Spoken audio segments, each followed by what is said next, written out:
সূরা হুদ মক্কায় অবতীর্ণ। আয়াত ১২৩। রুকু ১০। বিসমিল্লাহির রহমানির রহিম। আলিফ লাম র। এ কোরআন হচ্ছে এমন এক কিতাব যার আয়াতসমূহ অত্যন্ত স্পষ্ট করে দেয়া হয়েছে, অতঃপর এর বর্ণনাসমূহ বিশদভাবে বলে দেয়া হয়েছে। এ কিতাব এসেছে প্রজ্ঞাময় সর্বজ্ঞ সত্তার কাছ থেকে। এর বক্তব্য হচ্ছে, তোমরা আল্লাহ তাআলা ছাড়া আর কারো গোলামি করবে না। আমি হচ্ছি তোমাদের জন্য তাঁর কাছ থেকে আযাবের ভয় প্রদর্শনকারী ও জান্নাতের সুসংবাদ দানকারী। এর উদ্দেশ্য হচ্ছে তোমরা যেন তোমাদের মালিকের দরবারে গুনাহ খাতার জন্য ক্ষমা চাইতে পারো, অতঃপর তাঁর কাছে তওবা করতে পারো। তিনি তোমাদের একটি সুনির্দিষ্ট সময়সীমা পর্যন্ত উত্তম জীবন সামগ্রী দান করবেন এবং তিনি প্রতিটি মর্যাদাবান ব্যক্তিকে তার মর্যাদা অনুযায়ী পাওনা আদায় করে দেবেন। আর যদি তোমরা মুখ ফিরিয়ে নাও তাহলে অবশ্যই আমি তোমাদের উপর একটি কঠিন দিনের আযাবের ভয় করছি। এ জীবনের শেষে আল্লাহ তাআলার কাছেই হচ্ছে তোমাদের ফিরে যাবার জায়গা। তিনি সর্ববিষয়ের উপর একক ক্ষমতাবান। সাবধান, এরা নিজেদের অন্তরসমূহকে ঢেকে রাখে যেন আল্লাহর কাছ থেকে তা লুকিয়ে রাখতে পারে। জেনে রেখো, যখন তারা কোনো কাপড় দিয়ে নিজেদের ঢেকে দেয় তখন তিনি অবশ্যই জানেন তারা তার ভেতরে কোন বিষয় লুকিয়ে রাখছে আর কোন বিষয় তারা প্রকাশ করছে। অবশ্যই তিনি মনের ভেতরের সব কথা জানেন।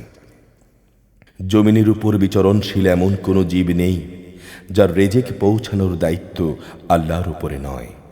তিনি যেমন তার আবাস সম্পর্কে অবহিত, তেমনি তার মৃত্যুর পর তাকে যেখানে সুপর্দ করা হবে তাও তিনি জানেন। এসব বিবরণ একটি সুস্পষ্ট গ্রন্থে লিপিবদ্ধ আছে। আর তিনি আল্লাহ তাআলা, যিনি ৬ দিনের মধ্যে আসমানসমূহ ও জমিন সৃষ্টি করেছেন। সে সময় তার আরশ ছিল পানির উপর। এটা এই জন্যে যেন তিনি এটা যাচাই করে নিতে পারেন তোমাদের মধ্যে কে কাজে কর্মে উত্তম। হে নবী, যদি তুমি এদের বলো মৃত্যুর পর তোমাদের অবশ্যই পুনরুত্থিত করা হবে, তাহলে যেসব মানুষ কুফরি অবলম্বন করেছে তারা সাথে সাথেই বলবে, এ তো সুস্পষ্ট জাদু ছাড়া আর কিছুই নয়। আমি যদি নির্দিষ্ট একটি মেয়াদের জন্যে কোনো উন্মত থেকে আযাব সরিয়ে রাখি তাহলে তামাশাচ্ছলেই ওরা বলবে, কোন জিনিস এখন একে আটকে রেখেছে। সাবধান, যেদিন এ আযাব তাদের কাছে আসবে সেদিন একে তাদের কাছ থেকে সরাবার কেউই থাকবে না। যে আযাব নিয়ে তারা হাসি বিদ্রুপ করছিল তা তাদের পরিবেষ্টন করেই ফেলবে। আমি যদি মানুষকে আমার রহমতের স্বাদ আস্বাদন করাই এবং পরে যদি তা তার কাছ থেকে ছিনিয়ে নেই তাহলে সে নিরাশ ও অকৃতজ্ঞ হয়ে পড়ে। আবার কোনো দুঃখ দৈন্য তাকে স্পর্শ করার পর যদি তাকে আমি অনুগ্রহের স্বাদ ভোগ করাই তখন সে অবশ্যই বলতে শুরু করবে, হ্যাঁ, এবার আমার সব বিপদ মুসিবত কেটে গেছে। আসলে সে যেমন অল্পতে উৎফুল্ল হয় তেমনি সহজে অহংকারীও হয়ে যায়। কিন্তু যারা ধৈর্য ধারণ করে এবং নেক আমল করে তাদের কথা আলাদা। এরাই হচ্ছে সেসব লোক যাদের জন্যে আল্লাহর ক্ষমা ও মহা পুরস্কার রয়েছে। হে নবী, কাফেররা মনে করে তোমার কাছে যা কিছু ওহী নাজিল হয় সম্ভবত তার কিয়দংশ তুমি ছেড়ে দাও এবং এ কারণে তোমার মনকষ্ট হবে। যখন তারা বলে বসবে, এ ব্যক্তির উপর কোনো ধন ভাণ্ডার অবতীর্ণ হলো না কেন, কিংবা তার সাথে নবুয়াতের সাক্ষী হয়ে কোনো ফেরেশতা এলো না কেন, আসলে তুমি হচ্ছ আযাবের ভয় প্রদর্শনকারী একজন রসূল মাত্র। যাবতীয় কাজকর্মের কর্মবিধায়ক হচ্ছেন স্বয়ং আল্লাহ তাআলা। অথবা এরা কি বলে, মুহাম্মদ নামের সে ব্যক্তি তা নিজে নিজে রচনা করে নিয়েছে। হে নবী, তুমি বলো, তোমরা যদি তাই মনে করো তাহলে তোমরাও রচনা করে নিয়ে এসো এর অনুরূপ 10টি সূরা এবং আল্লাহ তাআলা ছাড়া অন্য যাদের তোমরা সাহায্যের জন্য ডাকতে পারো তাদের ডেকে নাও যদি তোমরা সত্যবাদী হও। আর যদি তারা তোমাদের কথায় সাড়া না দেয়, তাহলে জেনে রেখো এটা আল্লাহর জ্ঞান ও কুদরত দ্বারাই নাজিল করা হয়েছে। তিনি ব্যতীত আর কোনো মাবুদ নেই। বলো, তোমরা কি তার প্রতি আত্মসমর্পণকারী নও? যদি কোনো ব্যক্তি এ পার্থিব জীবন ও তার প্রাচুর্য ভোগ করতে চায়, তাহলে আমি তাদের সবাইকে তাদের কর্মসমূহ এখানেই আদায় করে দেই এবং সেখানে তাদের পাওনা মোটেই কম করা হবে না। এরাই হচ্ছে সেসব লোক যাদের জন্যে পরকালে জাহান্নামের আগুন ছাড়া আর কিছুই থাকবে না। যা কিছু তারা বানিয়েছে সেখানে তা সব বাতিল হয়ে যাবে। যা কিছু তারা করে এসেছে তাও হবে নিরর্থক। অতঃপর যে ব্যক্তি তার মালিকের পক্ষ থেকে নাজিল করা সুস্পষ্ট কোরআনের প্রমাণের উপর প্রতিষ্ঠিত রয়েছে এবং তা সে নিজেও তেলাওয়াত করে, যার উপর স্বয়ং তাঁর পক্ষ থেকে সে মুহাম্মদ সাক্ষী হিসেবে মজুদ রয়েছে, আর রয়েছে তার পূর্ববর্তী মুসার কিতাব, যা ছিল পথ প্রদর্শক ও রহমত, এরা এর উপর ঈমান আনে মানব দলের মধ্যে। অতঃপর যে একে অস্বীকার করবে তার প্রতিশ্রুত স্থান হচ্ছে জাহান্নামের আগুন। সুতরাং তুমি সে ব্যাপারে কোনো রকম সন্দিগ্ধ হও না। এ সত্য হচ্ছে তোমার মালিকের পক্ষ থেকে নাজিল করা, কিন্তু অধিকাংশ মানুষই ঈমান আনে না। আল্লাহ তাআলার উপর যে মিথ্যা আরোপ করে তার চাইতে বড় জালেম আর কে? এ লোকদের যখন কিয়ামতের দিন তাদের মালিকের সামনে হাজির করা হবে এবং তাদের বিপক্ষীয় সাক্ষীরা যখন বলবে, হে আমাদের রব, এরাই হচ্ছে সেসব ব্যক্তি যারা তাদের মালিকের বিরুদ্ধে মিথ্যা কথা রচনা করেছিল। জেনে রেখো, জালেমদের উপর আল্লাহ তাআলার অভিসম্পাত। যারা অন্য মানুষদের আল্লাহর পথ থেকে বিরত রাখে এবং তাঁর পথে সেখানে দোষ ত্রুটি খুঁজে বেড়ায়, তারা হচ্ছে সেসব লোক যারা শেষ বিচারের দিনকে অস্বীকার করে। এরা জমিনের বুকে আল্লাহ তাআলাকে কখনো ব্যর্থ করে দিতে পারেনি, না আল্লাহর মোকাবেলায় তাদের সেখানে কোনো অভিভাবক ছিল। এদের জন্যে আযাব দ্বিগুণ করে দেয়া হবে। এরা কখনো দ্বীন ঈমানের কথা শুনতে সক্ষম হতো না, না এরা সত্য দিন দেখতে পেত। এরাই হচ্ছে সেসব লোক যারা নিজেদের দারুণ ক্ষতি সাধন করল। দুনিয়ায় যত মিথ্যা তারা রচনা করেছিল, আখিরাতে তা সবই তাদের কাছ থেকে হারিয়ে যাবে। অবশ্যই আখিরাতে এরা হবে সর্বাধিক ক্ষতিগ্রস্ত মানুষ। পক্ষান্তরে যারা আল্লাহর উপর ঈমান এনেছে এবং নেক আমল করেছে, উপরন্তু যারা নিজেদের মালিকের প্রতি সদা বিনয়াবনত থেকেছে, তারাই হচ্ছে জান্নাতের বাসিন্দা। সেখানে তারা চিরকাল অবস্থান করবে। জাহান্নামী আর জান্নাতি এ দুটো দলের উদাহরণ হচ্ছে, যেমন একদল অন্ধ ও বধির, আরেক দল চক্ষুষ্মান ও শ্রবণ শক্তি সম্পন্ন। এ দুটো দল কি সমান? তোমরা কি এখনো শিক্ষা গ্রহণ করবে না? আমি অবশ্যই নূহকে তার জাতির কাছে পাঠিয়েছি। সে তাদের বলল, আমি হচ্ছি তোমাদের জন্যে একজন সুস্পষ্ট সতর্ককারী। আমার দাওয়াত হচ্ছে যেন তোমরা আল্লাহ তাআলা ছাড়া অন্য কারো ইবাদত না করো। আমি তোমাদের উপর এক ভয়াবহ দিনের আযাবের ভয় করছি। অতঃপর তার জাতির নেতৃস্থানীয় লোকেরা যারা কুফরি করেছিল বলল, আমরা তোমার মধ্যে এর বাইরে কিছুই দেখতে পাচ্ছি না যে তুমি আমাদের মতোই একজন মানুষ। আমরা এও দেখতে পাচ্ছি না আমাদের মধ্যকার কিছু নিম্ন স্তরের লোক ছাড়া কেউ তোমার অনুসরণ করছে, এবং তারাও তা করছে মনে হয় শুধু ভাষা ভাষা দৃষ্টি নিয়ে। আসলে আমরা আমাদের উপর তোমাদের তো আলাদা কোনো মর্যাদাই দেখতে পাচ্ছি না, বরং আমরা মনে করি তোমরা মিথ্যাবাদী।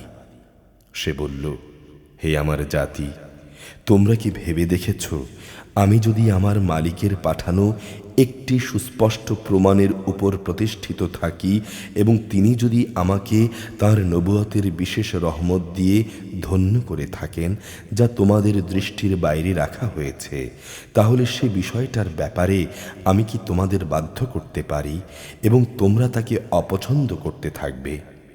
হে আমার জাতি, আমি তো এই জন্যে তোমাদের কাছ থেকে কোনো অর্থ সম্পদ চাই না। আমার বিনিময় তো আল্লাহ তাআলার কাছেই আছে, এবং যারা আল্লাহর উপর ঈমান এনেছে, গরিব হওয়ার কারণে তাদের তাড়িয়ে দেওয়ার মানুষ আমি নই। তারা অবশ্যই তাদের মালিকের সাথে সাক্ষাৎ করবে। বরং আমি তো দেখতে পাচ্ছি তোমরা হচ্ছ এক নিরেট অজ্ঞ সম্প্রদায়। হে আমার জাতি, আমি যদি তোমাদের কথায় তাদের তাড়িয়ে দেই, তাহলে আল্লাহ তাআলার শাস্তি থেকে আমাকে কে বাঁচাবে? তোমরা কি অনুধাবন করতে পারছ না? আমি তোমাদের কখনো এই কথা বলি না যে আমার কাছে আল্লাহর ধন ভাণ্ডার আছে। না আমি গায়েব জানি, না আমি একজন ফেরেশতা, না আমি সেসব লোকের ব্যাপারে যাদের তোমাদের দৃষ্টি হেয় করে দেখে এটা বলতে পারি যে আল্লাহ তাআলা কখনো তাদের কোনো কল্যাণ দান করবেন না। তাদের মনে কি আছে তা আল্লাহ তাআলাই ভালো জানেন। এমন কিছু করলে সত্যি সত্যি আমি জালেমদের দলে শামিল হয়ে যাব। লোকেরা বলল, হে নূহ, এই বিষয়টা নিয়ে তুমি আমাদের সাথে বাক বিতণ্ডা করছো এবং আমাদের সাথে বিতণ্ডা তুমি একটু বেশি করছো। এখন তুমি যদি সত্যবাদী হও, তাহলে আযাবের সে জিনিসটাই আমাদের জন্য নিয়ে এসো, যার ভয় তুমি আমাদের দেখাচ্ছ।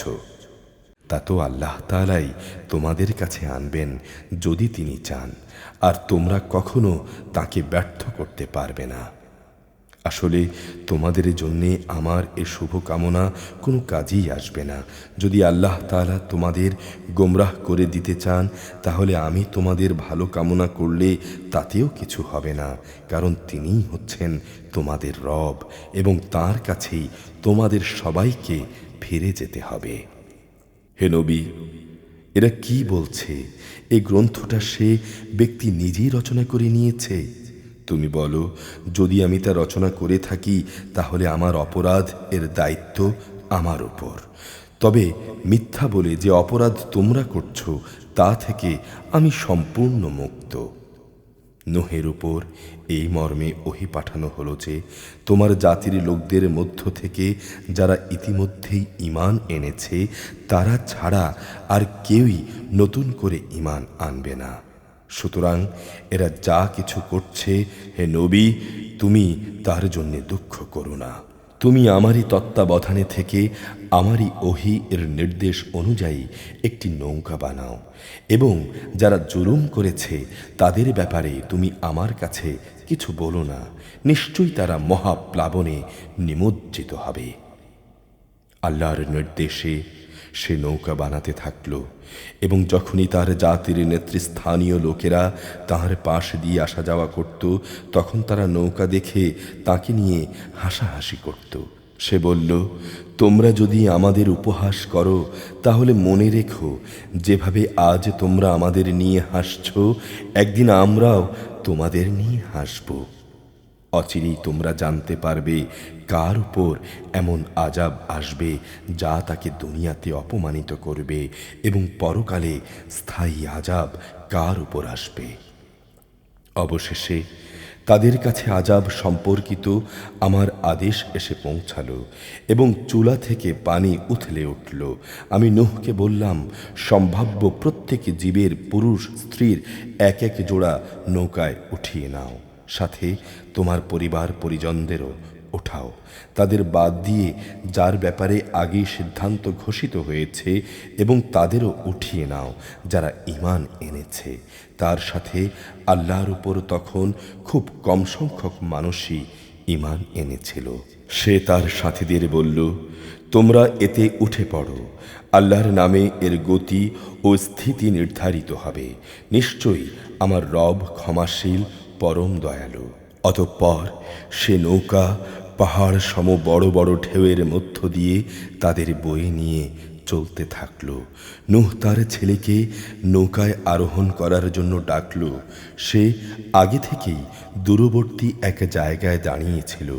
হে আমার ছেলে, আমাদের সাথে নৌকায় ওঠো, এই কঠিন দিনে তুমি কাফেরদের দলভুক্ত হইও না। সে বলল, পানি বেশি হলে আমি কোনো পাহাড়ে গিয়ে আশ্রয় নেব এবং তাই আমাকে পানি থেকে বাঁচিয়ে দেবে। নূহ বলল, কিন্তু আজ তো কেউই আল্লাহর গজবের হুকুম থেকে কাউকে বাঁচাতে পারবে না, তবে যার উপর তিনি দয়া করবেন তার কথা আলাদা। এ সময় হঠাৎ করে একটা বিশাল ঢেউ তাদের উভয়কে বিচ্ছিন্ন করে দিল। মুহূর্তের মধ্যেই সে নিমজ্জিত লোকদের অন্তর্ভুক্ত হয়ে গেল। অতঃপর বলা হলো, হে জমিন, তুমি এবার তোমার পানি গিলে নাও। হে আসমান, তুমিও পানি বর্ষণ থেকে ক্ষান্ত হও। এক সময় পানির প্রচণ্ডতা প্রশমিত হলো এবং আল্লাহর কাজও সম্পন্ন হলো। নূহের নৌকা যদি পাহাড়ের উপর গিয়ে স্থির হলো। আল্লাহর ঘোষণা ধ্বনিত হলো, আজ জালেম সম্প্রদায়ের লোকেরা নিঃশেষিত হয়ে বহুদূর চলে গেছে। নূহ ছেলেকে ডুবতে দেখে তার মালিককে ডেকে বলল, হে আমার রব, আমার ছেলে তো আমারই পরিবারের অন্তর্ভুক্ত এবং তাদের উদ্ধারের ব্যাপারে তোমার ওয়াদা অবশ্যই সত্য, আর তুমিই হচ্ছ সর্বোচ্চ বিচারক। আল্লাহ বললেন, হে নূহ, কোনো অবস্থায় সে তোমার পরিবারের অন্তর্ভুক্ত নয়। সে এক অসৎ কর্মপরায়ণ ব্যক্তি। অতএব তোমার যে বিষয়ের জ্ঞান নেই সে বিষয়ে আমার কাছে তুমি কিছু চেও না। আমি তোমাকে উপদেশ দিচ্ছি, তুমি যেন জাহেলদের দলে শামিল না হও। সে বলল, হে আমার রব, যে বিষয় সম্পর্কে আমার কোনো জ্ঞান নেই সেই ব্যাপারে কিছু চাওয়া থেকে আমি অবশ্যই তোমার কাছে পানাহ চাই। তুমি যদি আমাকে মাফ না করো এবং আমার উপর দয়া না করো, তাহলে আমি ক্ষতিগ্রস্তদের অন্তর্ভুক্ত হয়ে যাব। তাকে বলা হলো, হে নূহ, বন্যার পানি নেমে গেছে, এবার তুমি নৌকা থেকে নেমে পড়ো। তোমার উপর, তোমার সাথে যারা আছে তাদের উপর আমার দেয়া সালাম ও বরকতের সাথে এবং অন্য সম্প্রদায়সমূহ, হ্যাঁ, আমি আবার তাদের জীবনের যাবতীয় উপকরণ প্রদান করব। এরপর নাফরমানি করলে আমার কাছ থেকে মর্মান্তিক শাস্তিও তাদের ভোগ করতে হবে। হে নবী, এগুলো হচ্ছে অজানা অদৃশ্য গায়েবের কিছু খবর যা আমি তোমাকে ওহির মাধ্যমে জানিয়ে দিচ্ছি। এর আগে না তুমি এগুলো জানতে, না তোমার জাতি এগুলো জানত। অতএব তুমি ধৈর্য ধারণ করো। অবশ্যই ভালো পরিণাম সবসময় আল্লাহ ভীরু লোকদের জন্যেই নির্দিষ্ট থাকে। আদ জাতির কাছে এসেছিল তাদেরই ভাই হুদ। সে তাদের বলল, হে আমার জাতি, তোমরা ইবাদত করো একমাত্র আল্লাহ তাআলার। তিনি ছাড়া তোমাদের আর কোনো মাবুদ নেই। আসলে তোমরা তো আল্লাহ তাআলার ব্যাপারে মিথ্যা রচনাকারী ছাড়া আর কিছুই নও। হে আমার জাতি, আল্লাহর দিকে ডেকে আমি তার উপর তোমাদের কাছে কোনো পারিশ্রমিক দাবি করছি না। আমার যাবতীয় পাওনা তো তাঁর কাছেই, যিনি আমাকে পয়দা করেছেন। তোমরা কি বুঝতে পারো না? হে আমার জাতি, তোমরা তোমাদের মালিকের কাছে গুনাহ খাতা মাফ চাও, অতঃপর তোমরা তাঁর কাছে তওবা করো। তিনি তোমাদের উপর প্রচুর বৃষ্টি বর্ষণকারী মেঘমালা পাঠাবেন এবং তোমাদের আরও শক্তি জুগিয়ে তোমাদের বর্তমান শক্তি আরও বাড়িয়ে দেবেন। অতএব তোমরা অপরাধী হয়ে তার ইবাদত থেকে মুখ ফিরিয়ে নিও না। তারা বলল, হে হুদ, তুমি তো আমাদের কাছে ধরা ছোঁয়ার মতো কোনো স্পষ্ট দলিল প্রমাণ নিয়ে আসনি। শুধু তোমার মুখের কথায় আমরা কিন্তু আমাদের দেবতাদের ছেড়ে দেওয়ার লোক নই। এমনটিও মনে করো না আমরা তোমার উপর ঈমান এনে ফেলব। আমরা তো বরং বলি আমাদের কোনো দেবতা অশুভ কিছু দ্বারা তোমাকে আবিষ্ট করে ফেলেছে। এই উদ্ভট কথা শুনে সে বলল, আমি আল্লাহকে সাক্ষী করছি এবং তোমরাও সাক্ষী থেকো, তোমরা যে আল্লাহর সাথে শিরক করছো আমি তা থেকে সম্পূর্ণ মুক্ত।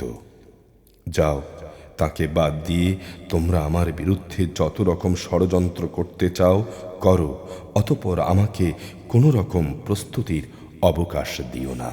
আমি অবশ্যই আল্লাহ তাআলার উপর ভরসা করি, যিনি আমার রব, তোমাদেরও রব। বিচরণশীল এমন কোনো প্রাণী নেই যার নিয়ন্ত্রণ তার হাতের মুঠোয় নেই। অবশ্যই আমার রব সঠিক পথের উপর রয়েছেন। এ সত্ত্বেও যদি তোমরা মুখ ফিরিয়ে নাও, তাহলে জেনে রেখো, আমি যে বাণী তোমাদের কাছে পৌঁছে দেওয়ার জন্য প্রেরিত হয়েছিলাম তা আমি তোমাদের কাছে পৌঁছে দিয়েছি। তোমরা তা না মানলে অচিরেই আমার রব অন্য কোনো জাতিকে তোমাদের স্থলাভিষিক্ত করবেন। তোমরা তার কোনোই ক্ষতি সাধন করতে পারবে না। অবশ্যই আমার রব প্রত্যেকটি বস্তুর উপর একক রক্ষক। অতঃপর যখন আমার আযাবের হুকুমটি এলো, তখন আমি হুদকে এবং তার সাথে যত ঈমানদার ছিল তাদের আমার রহমত দ্বারা আযাব থেকে বাঁচিয়ে দিয়েছি। সত্যি সত্যিই আমি তাদের এক কঠিন আযাব থেকে রক্ষা করেছি। এ হচ্ছে আদ জাতি ও তাদের ঘটনা। তারা তাদের মালিকের আয়াতসমূহ অস্বীকার করেছিল। তারা তার পাঠানো রাসূলদের নাফরমানি করেছিল। সর্বোপরি তারা প্রত্যেক উদ্ধত স্বৈরাচারীর নির্দেশ মেনে নিয়েছিল। পরিশেষে এ দুনিয়ায় আল্লাহর অভিশাপ তাদের পিছু নিল। কিয়ামতের দিনও এ অভিশাপ তাদের পিছু নেবে। ভালো করে শুনে রেখো, আদ জাতি তাদের মালিককে অস্বীকার করেছিল। এও জেনে রেখো, ধ্বংসই ছিল হুদের জাতি আদের একমাত্র পরিণতি। আমি সামুদের কাছে পাঠিয়েছিলাম তাদেরই এক ভাই সালেহকে। সে তাদের বলল, হে আমার জাতি, তোমরা আল্লাহর ইবাদত করো। তিনি ছাড়া তোমাদের আর কোনো মাবুদ নেই। তিনি তোমাদের জমিন থেকেই পয়দা করেছেন, তাতেই তিনি তোমাদের বসবাস করিয়েছেন। অতঃপর তোমরা তার কাছেই গুনাহের জন্য ক্ষমা প্রার্থনা করো এবং তওবা করে তাঁর দিকেই ফিরে এসো। অবশ্যই আমাদের রব প্রত্যেকের একান্ত নিকটবর্তী এবং তিনি প্রত্যেকেরই ডাকের জবাব দেন। তারা বলল, হে সালেহ, এর আগে তুমি এমন একজন মানুষ ছিলে যার ব্যাপারে আমাদের মাঝে নানা আশা করা হতো। আর এখন কি তুমি আমাদের সেসব মাবুদের এবাদত থেকে বিরত রাখতে চাও যাদের এবাদত আমাদের পিতা মাতারা যুগ যুগ থেকে করে আসছে? আসলে আমাদের তুমি যে দ্বীনের দিকে ডাকছ সে ব্যাপারে আমরা সন্দেহে নিমজ্জিত আছি। এ ব্যাপারে আমরা খুব দ্বিধাগ্রস্তও বটে। সে বলল, হে আমার জাতি, তোমরা কি একটুও চিন্তা করনি, যদি আমি আমার মালিকের পক্ষ থেকে একটি সুস্পষ্ট দলিলের উপর প্রতিষ্ঠিত থাকি এবং তিনি যদি আমাকে তাঁর নবুয়তের অনুগ্রহ দিয়ে ধন্য করেন, আর যদি আমি তার বিরোধিতা করি, তাহলে কে এমন আছে যে আল্লাহর মোকাবেলায় আমাকে সাহায্য করবে? আসলে তোমরা আমার ক্ষতি ছাড়া আর কিছুই তো বাড়াচ্ছ না। হে আমার সম্প্রদায়, এ হচ্ছে তোমাদের জন্যে আল্লাহ তাআলার পাঠানো উটনী। এটা আল্লাহ তাআলার নিদর্শন। অতঃপর একে তোমরা ছেড়ে দাও, সে আল্লাহর জমিনে চরে খেতে থাক। তোমরা তাকে কোনো রকম কষ্ট দেওয়ার নিয়তে ছুঁয়ো না। তেমনটি করলে অতি সত্বর বড় ধরনের আযাব তোমাদের পাকড়াও করবে। অতঃপর তারা তার পা কেটে ফেলল। তারপর সে বলল, যাও, তোমরা তোমাদের নিজ নিজ ঘরে 3 দিন জীবন উপভোগ করে নাও। আযাবের ব্যাপারে আল্লাহর এই ওয়াদা কখনো মিথ্যা হবার নয়। এরপর যখন আমার আযাবের নির্দেশ এলো এবং তা তাদের পাকড়াও করল, তখন আমি সালেহকে এবং তার সাথে আরও যারা ঈমান এনেছিল তাদের সবাইকে আমার রহমত দিয়ে সেদিনের অপমানকর আযাব থেকে বাঁচিয়ে দিলাম। হে নবী, অবশ্যই তোমার রব প্রবল শক্তিমান পরাক্রমশালী। অতঃপর যারা জুলুম করেছে এক মহানাদ তাদের আঘাত করল, ফলে তারা তাদের ঘরসমূহেই মুখ থুবড়ে পড়ে রইল। মনে হলো যেন তারা কোনোদিন সেখানে বসবাসই করেনি। শুনে রাখো, সামুদ জাতি তাদের মালিককে অস্বীকার করেছিল। আরও জেনে রেখো, সামুদ জাতির জন্যে এই ধ্বংসই নির্ধারিত ছিল। একবার আমার পাঠানো কতিপয় ফেরেশতা একটি সুসংবাদ নিয়ে ইব্রাহিমের কাছে এলো। তারা তাকে বলল, তোমার উপর শান্তি বর্ষিত হোক। সে জবাবে বলল, তোমাদের উপরও শান্তি বর্ষিত হোক। অতঃপর সে তাদের মেহমানদারির জন্যে একটি ভুনা গোবৎস নিয়ে আসতে একটু বিলম্ব করল না। সে যখন দেখল তাদের হাত খাবারের দিকে যাচ্ছে না, তখন তাদের এই বিষয়টি তার কাছে খারাপ লাগল এবং তাদের সম্পর্কে তার মনে একটা প্রচ্ছন্ন ভয়ের সৃষ্টি হলো। তারা ইব্রাহিমকে বলল, আমাদের ব্যাপারে তুমি কোনো রকম ভয় করো না, আমরা আসলে প্রেরিত হয়েছি লূতের জাতির প্রতি।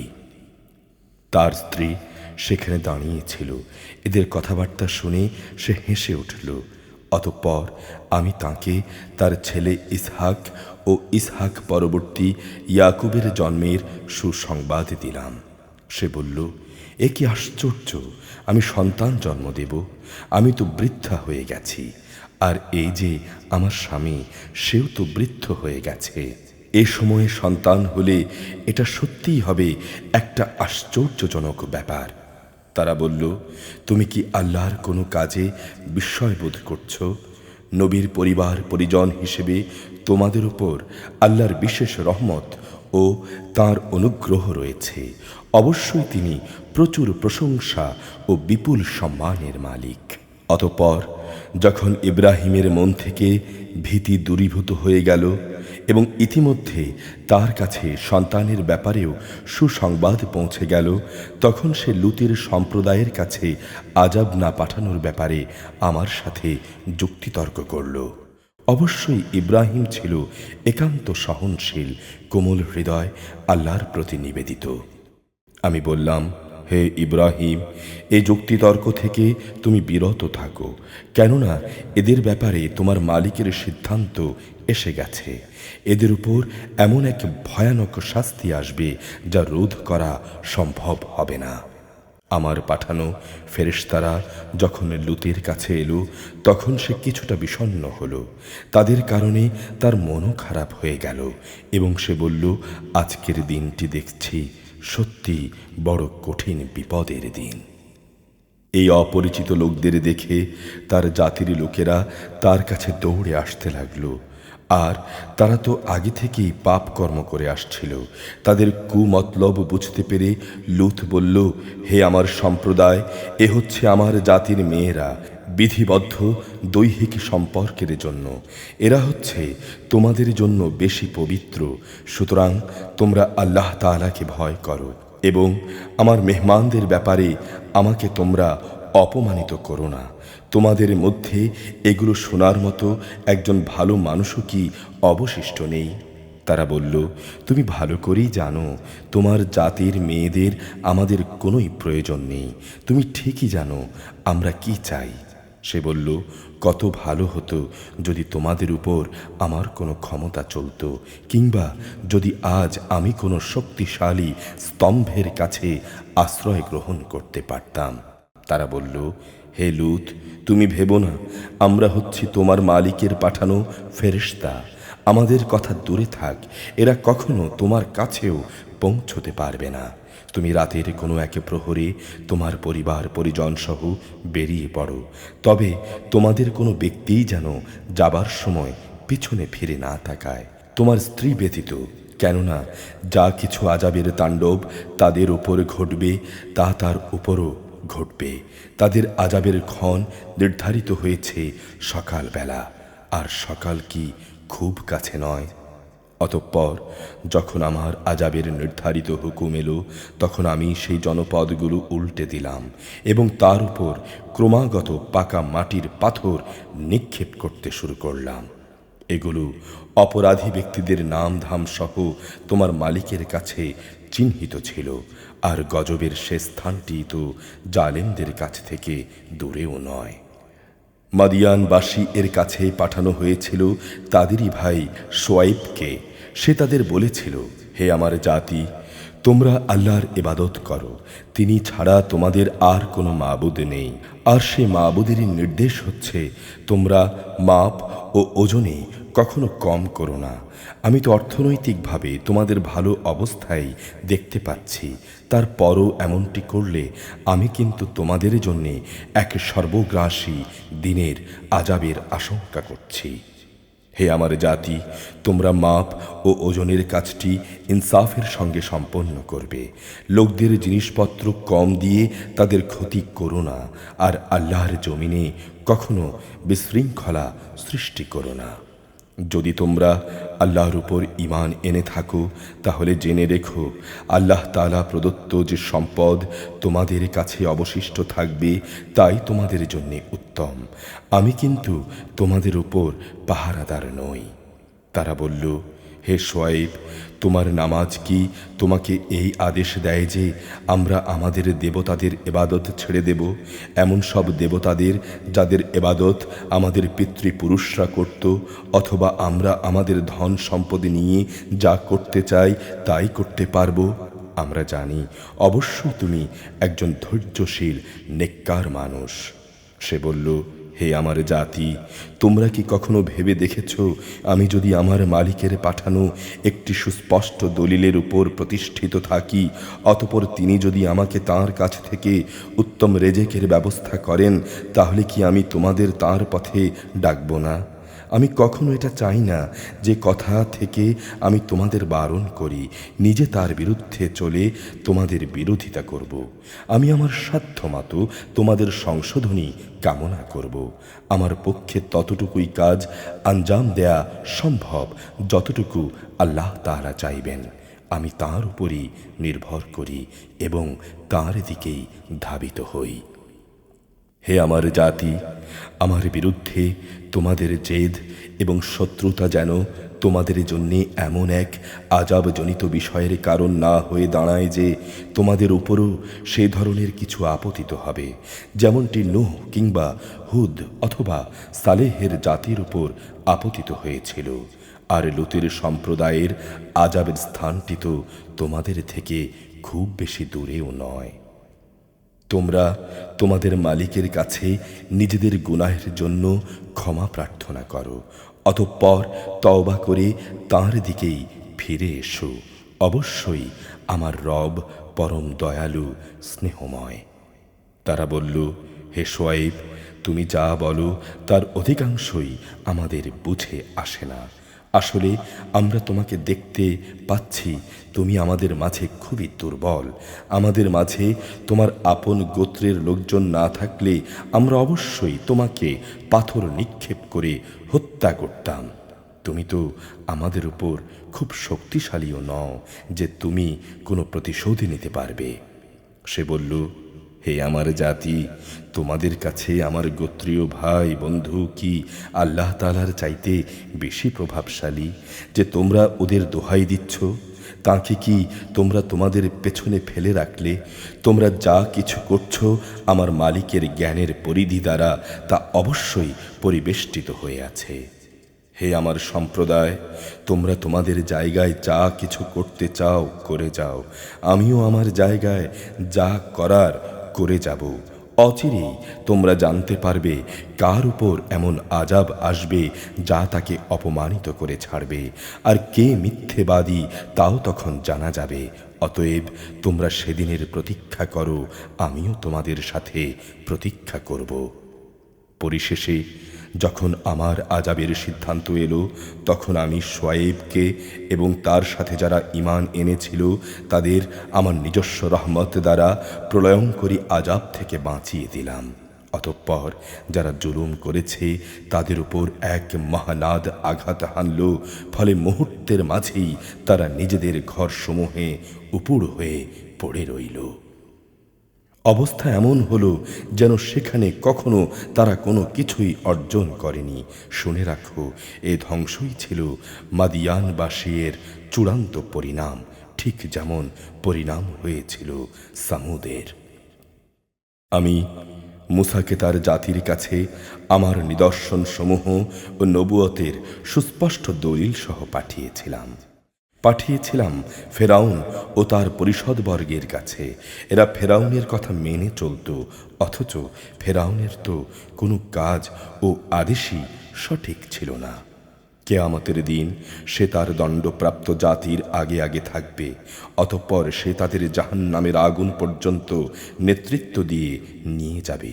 কত নিকৃষ্ট সে জায়গা যেখানে তারা গিয়ে পৌঁছবে।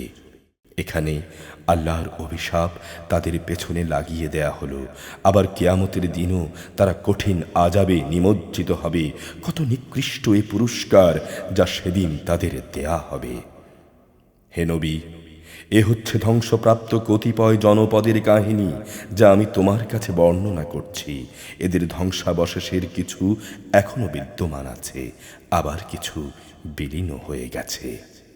এ আযাব পাঠিয়ে আমি তাদের উপর জুলুম করিনি। জুলুম তো বরং তারা নিজেরাই নিজেদের উপর করেছে। যখন তাদের উপর তোমার মালিকের আযাব নাজিল হয়েছে, তখন তাদের সেসব দেবতা তাদের কোনো কাজেই আসেনি যাদের তারা আল্লাহর বদলে ডাকত, বরং তারা সেদিন এদের ধ্বংস ছাড়া অন্য কিছুই বৃদ্ধি করতে পারেনি। হে নবী, তোমার রব যখন কোনো জনপদকে তাদের অধিবাসীদের জুলুমের কারণে পাকড়াও করেন, তখন তাঁর পাকড়াও এমনই হয়। অবশ্যই তাঁর পাকড়াও অত্যন্ত কষ্টদায়ক, অত্যন্ত কঠোর। এ কাহিনীগুলোর মাঝে তার জন্য নিদর্শন মজুদ রয়েছে। যে ব্যক্তি পরকালের আযাবকে ভয় করে, সেদিন হচ্ছে সব মানুষদের একত্রিত করার দিন। উপরন্তু সেটা সবাইকে হাজির করার দিনও বটে। আমি সেই দিনটি একটি সুনির্দিষ্ট সময়ের জন্য মুলতবি করে রেখেছি। সেদিন যখন আসবে, তখন কেউ আল্লাহর অনুমতি ব্যতিরেকে কোনো কথা বলবে না। অতঃপর মানুষরা দু দলে বিভক্ত হয়ে যাবে। তাদের মধ্যে কিছু থাকবে হতভাগ্য গুনাহগার, আর কিছু থাকবে ভাগ্যবান। অতঃপর যারা গুনাহ করেছে তারা থাকবে জাহান্নামের আগুনে। সেখানে তাদের জন্য থাকবে আযাবের ভয়াবহ চিৎকার ও যন্ত্রণার ভয়ালো আর্তনাদ। তারা সেখানে থাকবে চিরকাল, যতক্ষণ পর্যন্ত আসমানসমূহ ও জমিন বিদ্যমান থাকবে। তবে হ্যাঁ, তাদের কথা আলাদা যাদের ব্যাপারে তোমার রব ভিন্ন কিছু চান। তোমার রব যখন যা চান তার বাস্তবায়নে তিনি একক ক্ষমতাবান। অপরদিকে যাদের নেক পথে পরিচালিত করা হয়েছে, সেদিন তারা থাকবে জান্নাতে। সেখানে তারা চিরদিন থাকবে, যতদিন পর্যন্ত আসমানসমূহ ও জমিন বিদ্যমান থাকবে। তবে তার কথা আলাদা যা তোমার রব ইচ্ছা করেন। আর এ জান্নাত হবে এক নিরবচ্ছিন্ন পুরস্কার যা কোনো দিনই নিঃশেষ হবে না। সুতরাং হে নবী, যে ব্যক্তি আল্লাহ তাআলা ছাড়া এসব কিছুর গোলামি করে, তাদের শাস্তির ব্যাপারে তুমি কখনো সন্দিগ্ধ হয়ো না। আসলে ওদের বাপ দাদারা আগে যাদের বন্দেগী করত, এরাও তাদের বন্দেগী করে। আমি এদের অপরাধের পাওনা পুরোপুরি আদায় করে দেব, তাতে বিন্দু মাত্র কম করা হবে না। হে নবী, আমি মুসাকেও কিতাব দিয়েছিলাম, অতঃপর তাতেও নানা রকম মতবিরোধ সৃষ্টি করা হয়েছিল। আসলে তোমার মালিকের পক্ষ থেকে এ বিদ্রোহীদের ব্যাপারে যদি আগে থেকেই পরকালের বিচার সংক্রান্ত ঘোষণা না থাকত, তাহলে কবেই এদের ব্যাপারে গজবের সিদ্ধান্ত এসে যেত। নিঃসন্দেহে এরা এ গ্রন্থের ব্যাপারে বিভ্রান্তিকর এক সন্দেহে নিমজ্জিত আছে। অবশ্যই তোমার রব এদের কাজ কর্মের পুরোপুরি বিনিময় আদায় করে দেবেন।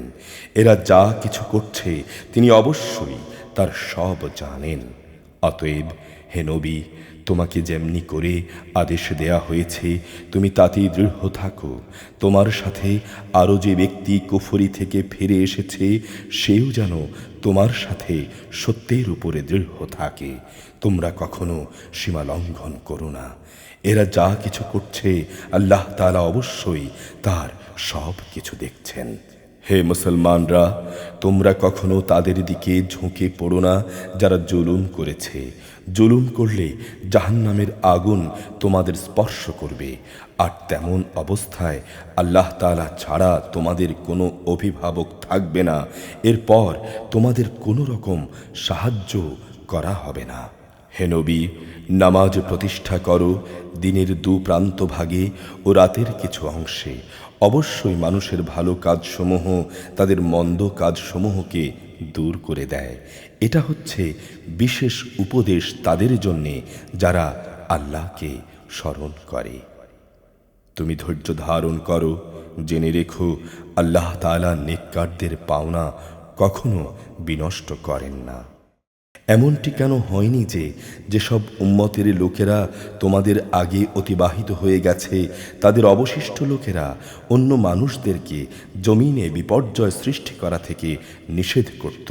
তাদের মধ্যে আমি যাদের আযাব থেকে বাঁচিয়ে রেখেছিলাম এদের সংখ্যা ছিল নিতান্ত কম, আর জালেমরা যে বৈষয়িক প্রাচুর্য ছিল তার পেছনে পড়ে থেকেছে তারা ছিল আসলেই অপরাধী।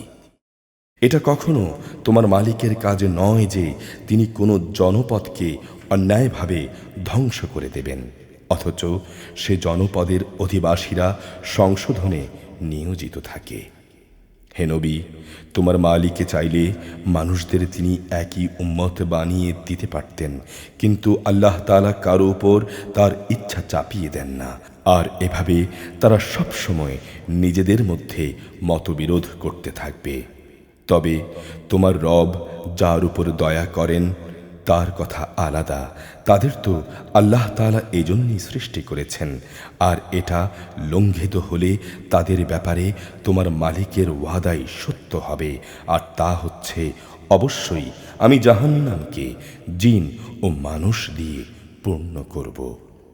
হে নবী, আগের নবীদের কাহিনীগুলো আমি তোমাকে শোনাচ্ছি যেন আমি এর দ্বারা তোমার মনকে দৃঢ়তা দান করতে পারি। এ সত্যের মাঝে যে শিক্ষা তা তোমার কাছে এসে গেছে, তাছাড়া রয়েছে ঈমানদারদের জন্য কিছু শিক্ষণীয় উপদেশ এবং সাবধান বাণীও।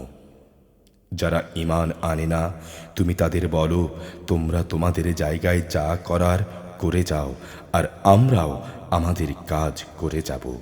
তোমরা অপেক্ষা করো জাহান্নামের, অবশ্যই আমরা অপেক্ষা করছি জান্নাতের। আসমান সমূহ ও জমিনের যাবতীয় গায়েবের বিষয় আল্লাহ তাআলার জন্যই নির্দিষ্ট, এবং এর সব কয়টি বিষয় তাঁর দিকেই ধাবিত হবে। অতএব তুমি তাঁরই ইবাদত করো এবং একান্তভাবে তাঁর উপরই ভরসা করো। হে মানুষ, তোমরা যা কিছু করো সে সম্পর্কে তোমার রব মোটেই বেখবর নন।